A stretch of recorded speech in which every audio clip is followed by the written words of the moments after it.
ngeen war def à la une Sonko war a def à la une président Macky Sall ngeen def ma à la une ndax Nabou Dash li mu génn wax waru koo wax parce que non nii parce que non naa ba may bëggante dama leen a tànn du la ngeen a toog fii ma ñëw indil leen ko ne leen diw laa bëgg leen ko ngeen topp sama ndigal lool bëgg leen ko nu ànd di ambiance lu nekk ci réseaux sociaux yi mbëggeel yaa jax na ngeen ne dafa jeexee non Nabou Dash en fait daf ko waroon suturaal patati yéenay bëggante wala may bëggante maa ñëwoon indil leen ko ñëwaat ne la woon ni na doo leen ko dindi il force bi pour lan la et pourquoi vous forcez en fait est-ce que vous le connaissez? Je lis vos commentaires. Est-ce qu'il y a quelqu'un des 941 personnes connectées actuellement en moins de 2 minutes?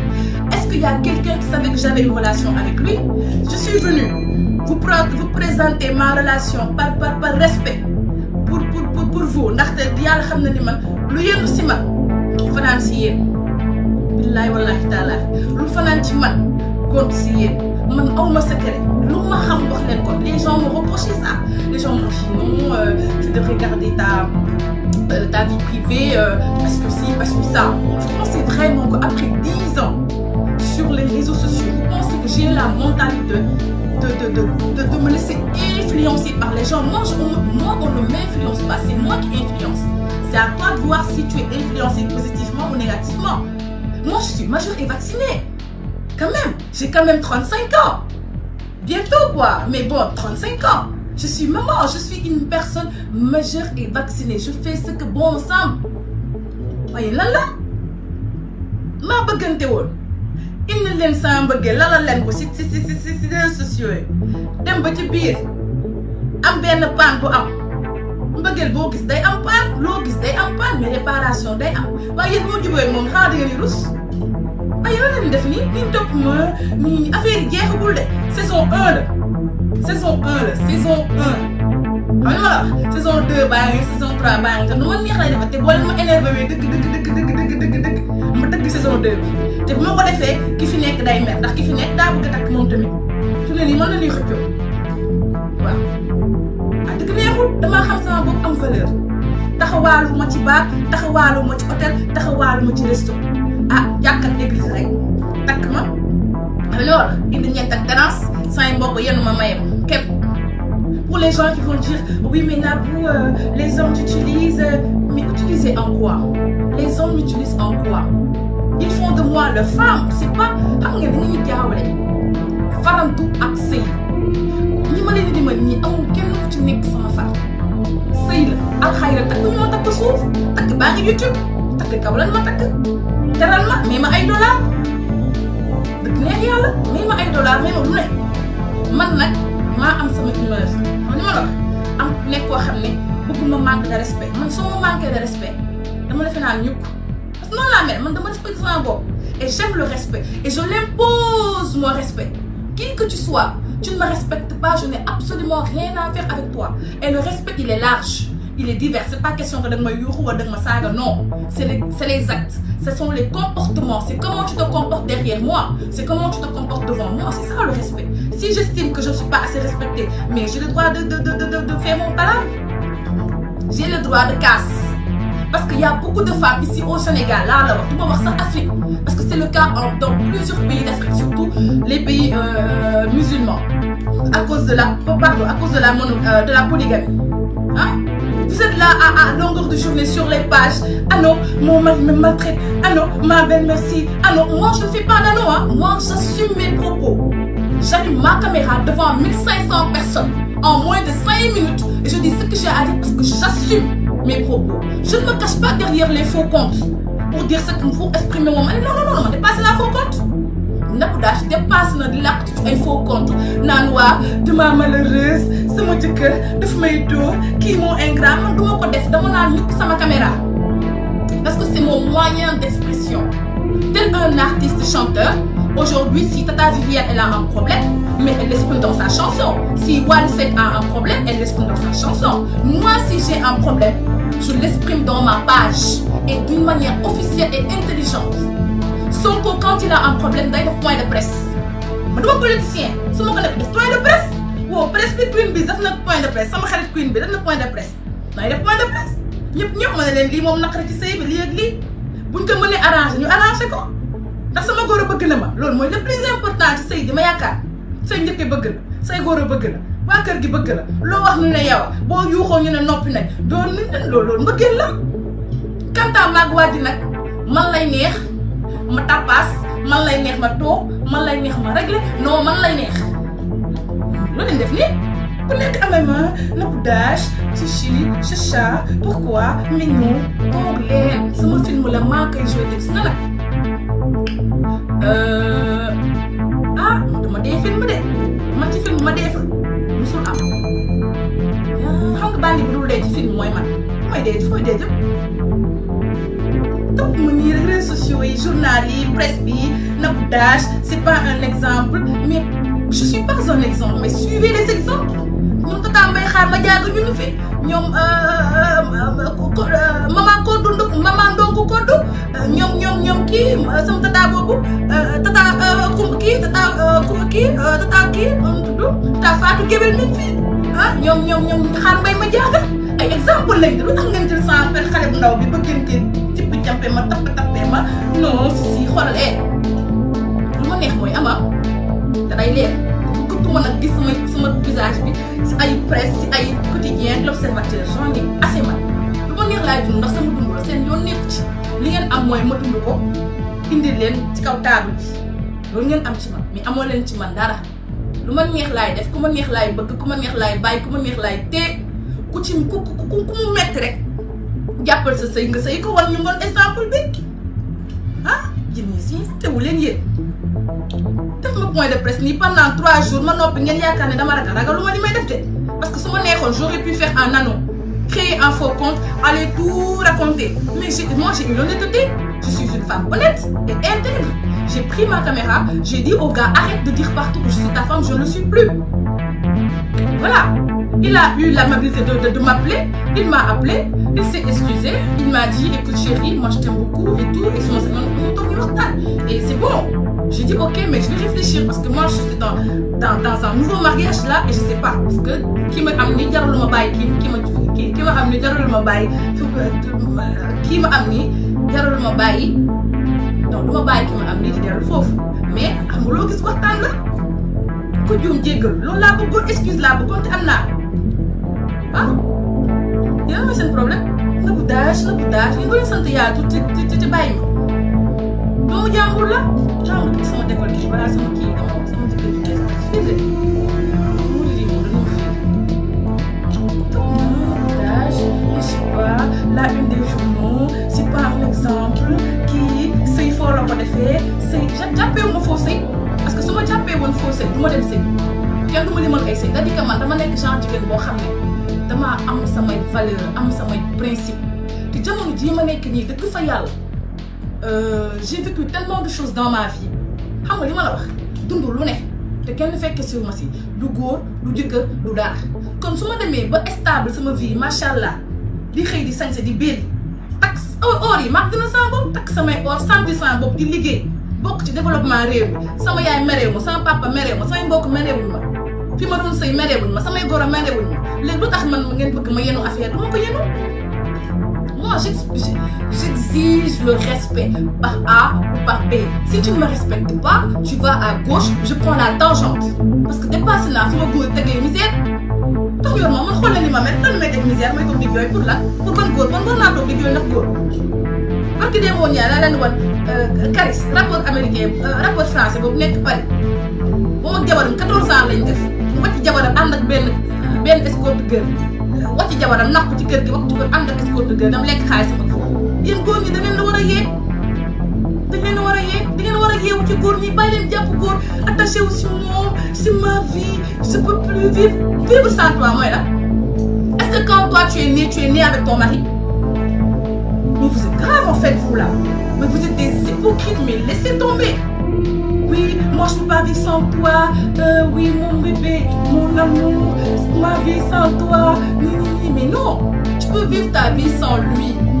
Dans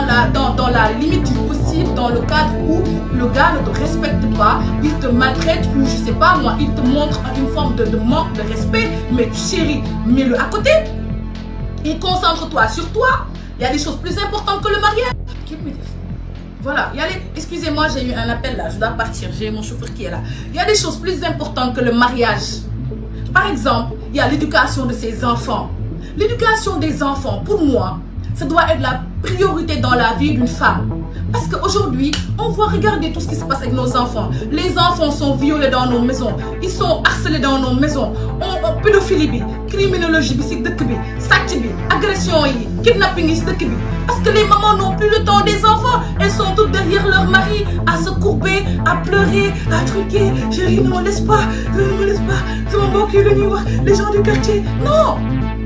Ma chérie, tu as eu une vie avant d'être mariée. Et cette vie-là, que tu la veuilles ou non, si Dieu décide que ce sera fini entre toi et ton mari, mais tu vas la continuer. Puis tu vas te suicider. Il est là. Il regarde le lit. Allez, vous dites que tu rek. Tay yegg belle rafet, machallah. 1 an de mariage, mu faare. Kanam bi demee côté. Xam nga li ma la wax mu am goitre parce que da ngeen a jël affaire yi yenn ko. Moi, je pense que la meilleure façon de vivre un mariage polygame en Afrique, c'est d'être posé et de savoir faire la différence entre les priorités et les futilités. On est 10 millions, il y a 10 millions d'hommes au Sénégal. 10 millions d'hommes. Un homme t'a trahi, mais suivant, il est là. Je ne peux pas partir sans toi. Tu es l'amour de ma vie. Bébé, oui, mon aimé, faut me dire, mais je vais bato dem avion costé képp santuma leen ngeen taxawaalu santuma leen ngeen jaay seen bopp santuma leen ngeen yoom dama sant xalal ku la bëgg naa la takk jeex na ah ku la bëgg naa la takk maag Fall yàgguñu génn bi amul 2 mois sax mu takk ma sëy bi am na 1 an sant naa ci yàlla fa la yàpp peut-être mën na continuer xam nga assuré moom kenn xamagu ko fu mu yàpp mën na sax continuer mais l'essentiel lu ma neex dama koy wax lu ma naqari dama koy wax man noonu laa mel. su jéggaloo xayru su jéggalul xayru mais jéggalu na ko xayru yi lan la nga xamal leen góor bëggul jigéen bu ko kole ñàpp nii fu ko fekk sans toi ma vie nit ñi yéen sama aduna man yow laa bëgg dama la bëgg mun ma nooyi lan la wala yow mënoo gëmoo ni que mën nga am ko ko gën mu gëmoo ni que mën nga am góor bu la respecté teg la sa place ah jox la cër di la sotti ay millions utal la liggéey mettre ta vie dans de bonnes conditions wan la àdduna nu mu demee yow lan la ah man kenn moo sonal la sama yaay jurul ku ñuy sonal mentalement parlant physiquement parlant non je m'impose voilà si ça vous énerve tamit allez suivre les Mame Khar Madiaga les Adja Khar Mbaye les Mame Fatou Dogo les kii Fatou Goye Guèye yi am ngeen les références yi wala man maay seen référence. Vous avez des références seen yaay yi nekk seen kër seen référence la yéen nan la ah man doon naa jigéen bu ñuy torturé ci sëy pour bonne raison fi mu ne nii am naa des 5 demandes de mariage 5 wóor na yàlla dañoo jox naa ko sama sëriñ bi nekk fële Canaba mu lis sa xaaral ma kan moo ci gën te ñeneen ma ñëpp a gën kenn ki day may jama kenn ki day may ay hélicoptère kenn ki moom ça va kooku moom si daale woon laa ko xamee waaw benn ñag la may xamoon daal ñag daal xaw ma benn ñag la daal. xam nga daal ñag mu neexuma xamaguma waaw jigéen da ngay libre nga indépendante nga xam li nga bëgg xam li ngay jar soo gisee ko la jox sa cër nga dem mais ngeen jël ma def ma ci réseaux sociaux yi def ma quotidien def ma L'As def ma L'Observateur def ma matin midi soir def ma fu ne c'est pas comme ça doomu jàmbur la laissez-moi un peu respirer. Je vous aime bien, on se dit la vérité et je motive beaucoup de femmes. Il y a plein de femmes qui, à cause de moi aujourd'hui, ont eu cet esprit de dépassement-là sur plein de choses. Quand je vous dis travailler, c'est pas pour me faire des éloges, mais c'est pour vous. Parce qu'une femme indépendante financièrement, c'est une femme qui a le pouvoir de décision sur sa vie. Ma chérie, tant que tu n'es pas indépendante financièrement, tu vas toujours pleurer derrière les chaussures d'un homme parce que tu ne voudras pas que cet homme la batte. Mais aujourd'hui, tu as ton salaire. Un salaire de 300 000, un salaire de 400 000. Mais tu te gères, tu gères tes enfants. Yalla, waxul kenn dara. Pour lan ngeen bëgg di dee ci ay say dem di ay xaru. Man duma xaru de. ah tëb ci ay mur rek naan asib ak dee yu jaru ko ah góor jaru ko jigéen jaru ko góor jaru ko ne ku nekk ànd ak sa nawle àndal ak ki lay bëggal man daal lii laa xam te bu leen ma intervenir waat si problème parce que waxoon naa duma ci wax j'avais dit que je vais plus en parler parce que c'est trop en fait des femmes qui ne pensent même pas à leur futur professionnel des femmes qui ne pensent pas à leur bien-être des femmes qui ne pensent pas à leurs enfants des femmes qui pensent uniquement à la satisfaction d'un simple homme avec un petit H s'il vous plaît parce que peu sont les hommes qui ont un grand H qui remplissent toutes les conditions qu'une grande femme aurait besoin il n'y a pas beaucoup de grands monsieur au Sénégal c'est tous des vauriens ils montent de droite à gauche leb la sa xaalis ñi def ay affaire xam nga yow Sénégal xale jigéen bu ñu doon wax fii rek il y a beaucoup de femmes qui vivent en mal-être des hommes qui sont comment je peux dire ils sont ingrats moi j'ai des mamans yoo xam ne elles m'appellent des personnalités de ce pays-là mais quand je discute avec elles elles me disent mais ma fille tu as parfaitement raison la différence entre toi et nous c'est que nous sommes des personnalités on ne peut pas se prononcer sur nos vies privées par contre moi je vous ai dit j'ai grandi avec les réseaux sociaux j'ai commencé les réseaux j'avais 16 ans aujourd'hui j'en ai 35 j'ai grandi sur les réseaux donc pour moi c'est une réflexion seconde que de partager mon mal-être en direct ça c'est pas un crime d'autant plus que je travaille pour mon propre compte et c'est pas pour autant que les gens ne me respectent pas les gens me respectent je travaille dans ce pays-là je suis pas une personne non grata arrêtez pensez à vos enfants pensez à vos ambitions mais n'avez-vous pas d'ambition moi c'est ça que je veux savoir vous ne voulez pas être milliardaire dans ce monde-là vous ne voulez pas être de grandes femmes dans ce monde-là est-ce qu'on a toujours besoin d'un homme à côté de nous pour avancer ou bien on doit avancer malgré avec eux ou sans eux malgré il faut dans la vie avancer malgré moi je n'ai pas attendu Fall pour mettre ma mère et ma famille dans de bonnes conditions Fall m'a trouvé dans de bonnes conditions il me laissera dans de bonnes conditions ah lan la il faut vous détacher de ça quand même en plus dafa doy waay vous êtes maltraité dans vos foyers vous restez parce que c'est la pression sociale parce que si tu divorces le quartier va parler la famille va parler di nga am défaite ban défaite lan mooy défaite bi y a pas de défaite en fait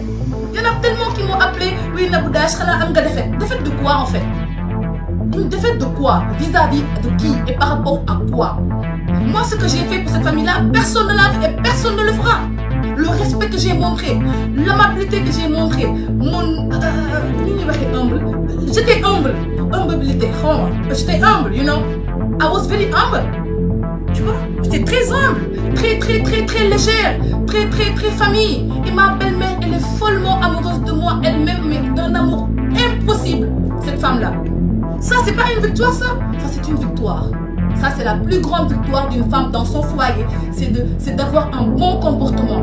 c'est de pouvoir réunir toute une famille c'est de mettre à table des frères qui ne se parlaient pas c'est ça le pouvoir d'une femme dans la maison c'est jël kër gi boole ko mu nekk benn ndongo la way na ko jéegu bu sa di ñaw lu yàqu nga defar loolu laa def lan la loolu mooy victoire jigéen ci sëyam mooy sa ndam boo génne lan lay waxal mooy ndam bi kantaan nag toog ba deefar loolu beneen contexte la ndam am naa ko parce que samay goro ñëpp bëgg nañ ma te macha allah sama jëkkër merew te amul lenn lu may reproché man maa war a dem dugg ci samay xàmb Mali dëgg fa yàlla sama rab gi nekk ci man non rab bii ma war a bàyyi rab bi ma war a bàyyi mais sinon man dan zéro photo bu dee feem man du ma wax lépp di ndax ku loolu dara bu weex man maa taxa bu ma taxa wax waaye ay secret privé de famille de secret défense ku fi loolu dara bu weex man maa tax ku fi teg ay cuuraay man maa tax ku fi boros say njoo say tànku jëkkër maa tax man maa wane yoon bi maa xàlli yoon bi maa wane nan la ñuy sëy kon su ma génn si parce que dafa am lu ma naqari te lu ma naqari nag tant que dindiwuñu ko ñëw ma te bu ñu xefee ma ne maa feneen sëy fa en attendant les événements yéen lan la loolu mooy victoire jigéen ci sëyam mooy ndam te ndam bi mooy bégal ñëpp fexe kenn bañ a metti fexe kenn bañ la wàññi jëf ju ñaaw di togg lu doy di joxe lu doy di jëlale te di jéggale parce que boo nekk ci sëy di nga dégg lu la naqari di nga gis lu la naqari mais da ngay jëlale di jéggale di fexe rek lu la metti rek nga bës ko sa xol ma li ma bës moo ëpp li ma wax de su ma waxoon fii toj bu ma waxoon fii toj mais du ma wax parce que dafa am respect bu ma am ak moom mais quant à génne bu ma woowati loolu la ci ne une espèce de dépassement des na loolu mooy nangu jigéen ci sëy toppatoo sa jëkkër ñëpp xamee ko woon 60 kilos ba nga sëy ca kër gi ba tey mu ngi def 120 kilos ku ne xam ne kooku maa tax mu am yaram yéen nan la ah yàkkamti ngeen lii ngeen yàkkamti woon ngeen lii de yow na bu am nga defet yow na bu nii ban defet laa am ah c'est que mooy topp sama ginnaaw naan ma bébé revient à la maison ma naan ko non attends ma réfléchir yéen nan la dañ ma merloo de waaw wax vraiment bëgg ma mer maa ngi di seen commentaire damay dem bëgg ma mer je veux pas m'énerver sinon je vais dire des choses qui vont être très très graves je ne veux pas m'énerver waaw ku jàpp ni que am nga ndam rek man na bu kebe may naa la ndam ba ndax ndam ci biir ndam dëgg neexul ndam ci biir ndam ah gisoo sama regard ni may xoolee nii xam na li may wax bu dee yaa ngi may gis monsieur Fall xam nga li may wax ndam ci biir ndam may wax de waaw fàtte xaju fii yaa la ni de boo waxee dëkk bi toj ay bu ma joxe ay information crucieuse et cristal information sucrée salée dëkk bi wàcc ba rajax fi ne ni coow xam nga ni Sonko mi maa ko bayal parce que concert boolam bi démb doxul ndax maa fay coow kenn démb kenn tëggul bool te su ma waxaatee information bii réew mi tax a pause ba information bi jaar tawas bi sax dañ koy tëbal je pense daay ay bu ma waxee fii toj bépp li ma xam yëpp bu ma ko waxee kiré yi lañ may woo génne ma yóbbu ma Qatar ndax ñu ne ama dem Qatar ñëpp waaw li musuma gis la moom ci dëkk des femmes yoo xam ne elles ont que la bouche sur les réseaux sociaux femmes indépendantes man nii man nii te duñ jëf jigéen ñi jëf ñuy gis waaye toog xaste rek jigéen yoo xam ne yàkkamti ngeen na bu daal taal caméra bi yow moom patati patata xaste rek ngeen yàkkamti mais tonton Youssou Ndour laa ci tonton Youssou Ndour nee na saagawoo kenn da ngay dund moo la neexul sister tata na bu daal nee na yow saagawoo kenn sa dund moo la neexul falaale woo sànneeku woo sa xol fii neexut dëgg neexul nit ki bu la neexul mais fais un commentaire où tu passes mais ne t'assois pas sur son compte Facebook di ko saaga toi ci toi ça t'es même pas belle soo fi rafetoon fii toj su ma rafetoon Sénégal laay dugg ba moo ko wax tëkk sama poche ji heureusement ba yàlla daf maa limité bu ma bàyyi woon sama bopp yëpp Sénégal toj ñun naq rek teguma leen ko lan la mën naa ndox tuuti tamit ah am teg tuuti benn musique relax quoi yi dañ may merloo ah dama ay montage su ma rafetoon fii toj su ma rafetoon fii wàcc xanaa gisoo ma yàpp sama classe sama élégance sama kii sama feeling sama Pepsi sama benn affaire daal loo xam ne daal bu ma xoolaat gisuma seen commentaire ngeen xool nii rek doon bind sax ma léegi leen ah lii de ëpp na